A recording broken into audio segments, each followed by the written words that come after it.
We have gathered today to speak about overcoming adversity and coping with the storm of life.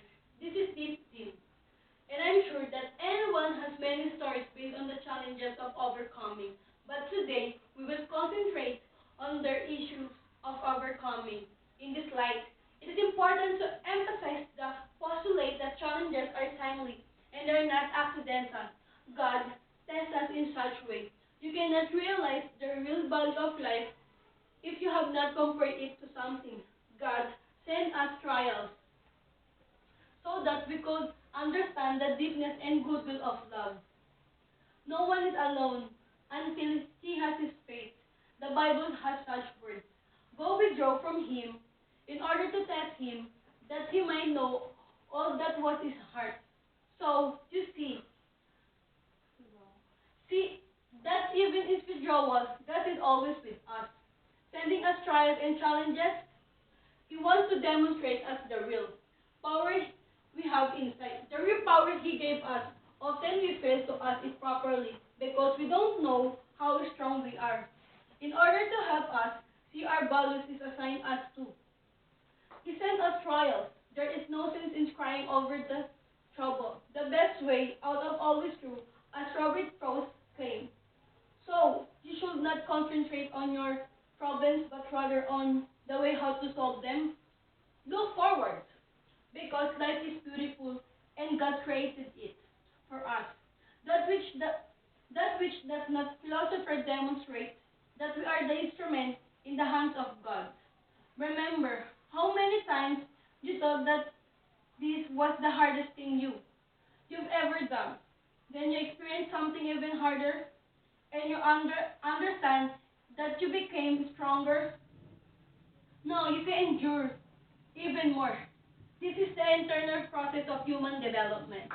I have met a lot of people who overcome the storm of life with dignity and faith. They all admit that these challenges made their lives brighter. They understood the real value of life. It is invaluable, and there is no sense in suffering except in it and overcome. This is life. It does not consist of dreams and happy days, but alternation of days and nights, both happy and miserable. Thus, another sense of adversity comes to the foreground. It makes us closer of destiny.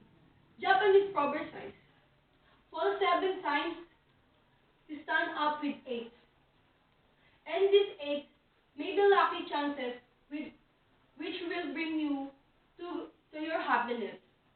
Maybe not, but then you have to believe, to fight, and stand up. As much as it will be needed, storms of life are transient. No matter how hard they are someday, you will definitely reach your desired peaceful shore. Just listen to the words written in the Holy Bible. Blessed is the man who endures temptation, for when he has been proved, he will receive the crown of life which the Lord has promised to those who love him. Temptation to use overcoming, temptation to blame God, faith in everybody around you, in all your troubles, overcome it. All is your life is the seconds of choices. When a person makes his choices in favor of faith, he wins, overcoming adversities and demonstrating strong will be belief. A human will obtain the crown, for he has shown his love to God by accepting challenges as needing and coping with them with the name of God on the lips. And God loves us, help us, and support us. And this the main truth a person should remember. When fighting and difficult in life, don't be alone. In your struggle, accept with difficult in life. It entrust to your God for us to solve. When you pass through the waters, I will be with you. When you pass through rivers, they will be swept over you. When you walk through the fire, you will not be burned. The flames will not set you ablaze. For I am the Lord, our Savior. our mundane, difficult may seem crucial and catastrophic. But in the fact, they are only the episodes. In the history of the humanity, each life is saint and important in the eyes of God. So don't think your faith and sacrifice are inessential, they mean a lot, especially when they are heartfelt and sincere. God bless you all and thank you.